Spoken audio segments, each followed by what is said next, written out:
76-year-old Julian Gonzalez has been making shoes by hand since he was 12. I made this pair as a gift to my son's friend. That friend will be giving him temporary room and board in Argentina, to where he is about to migrate. He tells me it will be hard to leave behind his home, even though it is literally falling apart. His children and his wife migrated long ago, but he never wanted to leave Cuba. Until now. For the last 60 years, our leadership has told us that things will improve, that we'll overcome all obstacles. But we see the contrary. Every day things get worse. We have less food, more social problems. Senor Gonzalez is lucky. He has a visa to enter his country of destination. Vast majority of Cubans don't. So they try to fly first to Nicaragua, the only country where Cubans can enter freely. But to get there, they need to transit through Panama, which is now demanding a transit visa. Cubans from all over the country wait near the Panamanian embassy to apply, the majority in vain. Genovevo Camejo has been out here for 23 days. I'm a human being and I look all around and can't understand that any human being can be treated like this. I feel humiliated.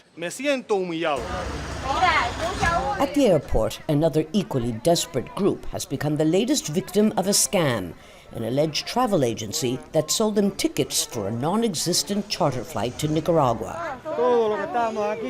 Everyone you see here, the whole family was leaving today. And what were you going to do when you arrived in Nicaragua, I ask? Many of us have nowhere to go because we've sold the house, everything. Cuba's economic crisis has unleashed the largest exodus since 1980, when former President Fidel Castro allowed 120,000 Cubans to sail to Florida. Cuba's government blames the Trump and Biden administrations for the latest crisis. Their recipe is to tighten the economic embargo on Cuba to provoke more hardships on Cuban families, reduce salaries, provoke hunger and desperation, and the overthrow of our government. Since Cuba's government repressed an unprecedented social uprising by disgruntled Cubans last July, the exodus has increased.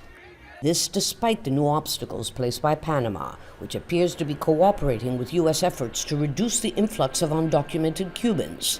Whatever the reason, Cubans are telling us that they feel trapped, and as a result, many are resorting to a far more dangerous method that hadn't been seen since the 1990s, and that is to attempt to cross the shark-infested Florida Straits that you see behind me in a raft or in a boat in an attempt to make it to the United States.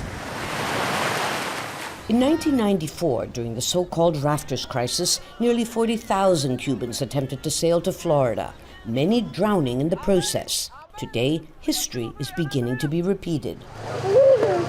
Back at the airport, the lucky few who have managed to get a transit visa prepared to leave Cuba, final destination still unknown.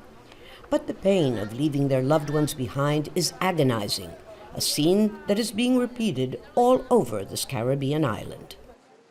Lucia, Newman, Jazeera, Havana.